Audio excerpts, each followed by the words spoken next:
Hi, I'm John Stevenson. We're going to be looking at the David-Saul story, Under His Wings, 1 Samuel chapter 24. Verse 1, now when Saul returned from pursuing the Philistines, remember David had a close escape, he was told, saying, behold, David is in the wilderness of En-gedi. Notice En-gedi is down there by the shores of the Dead Sea. Here we are at En-gedi. The area all around there is very barren, very dry. And now we read that Saul took 3,000 chosen men from all Israel and went to seek David and his men in front of the rocks of the wild goats. That's just another word for En-gedi. He came, in verse 3, he came to the sheepfolds on the way where there was a cave, and Saul went in to relieve himself. That's just a nice way of saying he had to go to the restroom. Didn't want to do it out in the open, and so he finds a nice convenient cave. But as chance would have it, providence, whatever you call it, now David and his men were sitting in the inner recesses of the cave that he picks, and there are a lot of caves in the area. The cave that he picks happens to be the one that David and his men are inside. Verse 4, the men of David said to him, behold, this is the day of which the Lord said to you, behold, I'm about to give your enemy into your hand, and you shall do to him as it seems good to you. They're saying, look, God worked this out. This isn't just by chance. This is something that God has brought about. Then David arose, and he cut off the edge of Saul's robe secretly. Now, something we have to note about the wording there in the Hebrew, and it means the same thing. It doesn't change the meaning. But notice where it says the edge of Saul's robe. The edge of your robe, the way you describe that in Hebrew is to refer to it as the wings. So he cut off the wings of Saul's robe. Now this reminds us of a psalm, chapter 57, verse 1, where the superscription takes us back to this instance. For the choir director said to Al-Tashet, a miktam of David, when he fled from Saul in the cave. So there's no other time that happened. This is the time.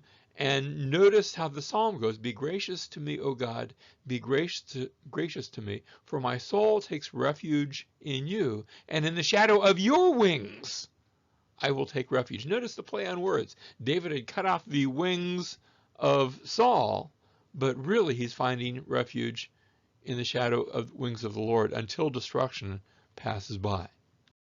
The psalm goes on to say, I will cry to God Most High, to God who accomplishes all things for me. He will send from heaven and save me. He reproaches him who tramples upon me. Selah. God will send forth his loving kindness and his truth.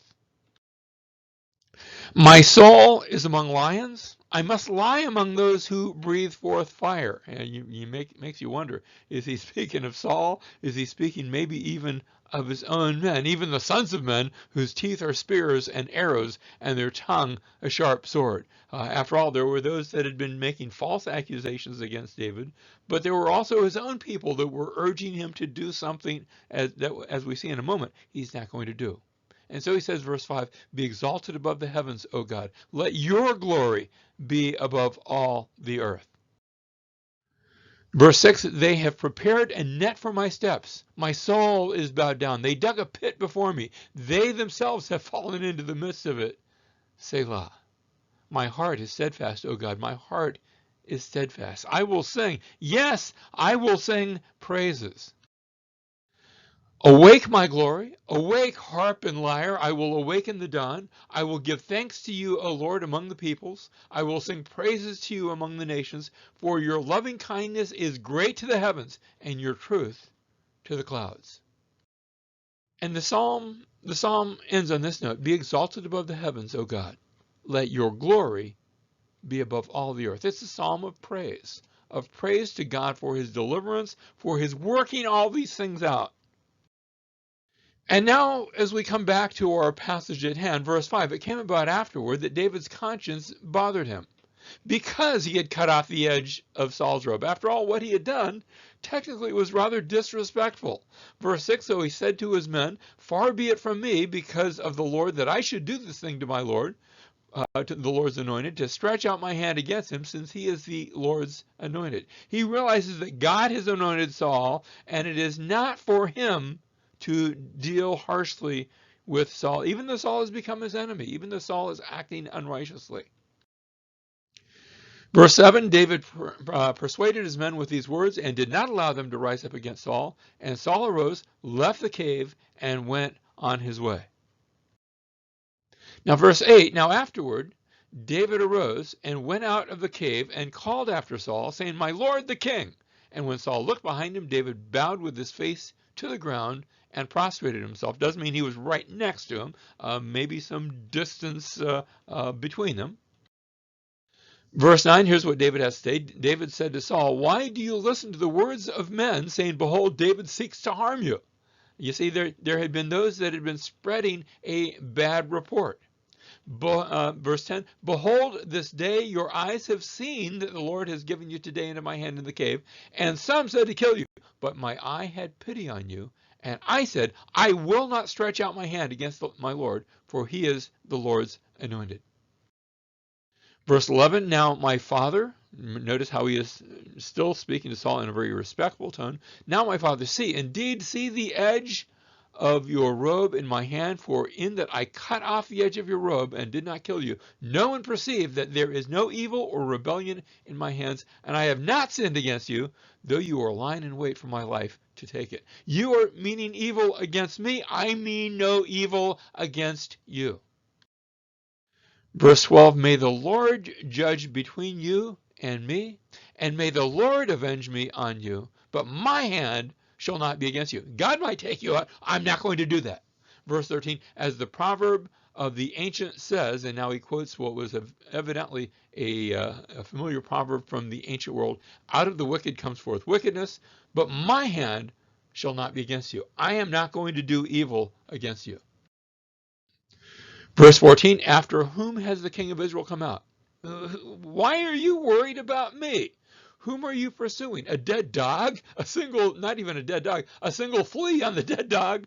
Verse 15, the Lord therefore be judge and decide between you and me, and may he see and plead my cause and deliver me from your hand. David is, notice, describing himself, as we said before, under the wings of the Lord. He is under the protection of God himself. Verse 16, when David had finished speaking these words to Saul, Saul said, is this your voice, my son David? Like I said, they're probably not right next to each other. David's probably removed quite a bit. And then Saul lifted up his voice and wept. Verse 17, here's what Saul has to say now. He said to David, you are more righteous than I, for you have dealt well with me while I have dealt wickedly with you. Saul recognizes what he's done. He says, you have declared today that you have done good to me and that the Lord delivered me into your hand, and yet you did not kill me. Verse 19, for if a man finds his enemy, will he let him go away safely? May the Lord therefore reward you with good in return for what you have done to me this day. Now behold, and here's perhaps the key passage. Now behold, I know, and this is the king saying this, I know that you will surely be king, and that the kingdom of Israel will be established in your hand. Saul recognizes what's going on. Verse 21, so what Saul continues, he says, now swear to me by the Lord that you will not cut off my descendants after me, and that you will not destroy my name from my father's house. Don't take it out on my children, Saul asks. And David, for his part, we'll see. Verse 22, David swore to Saul, and Saul went to his home, but David and his men went up to the stronghold. Notice David swore to Saul. David agrees that he's not going to do that. And as we're going to later read the David story, to the best of his ability, he will carry out that oath. But now he goes up to Hamatsuda, and the stronghold. Now, I don't know if it's necessarily the Masada you're familiar with, but it's to a stronghold.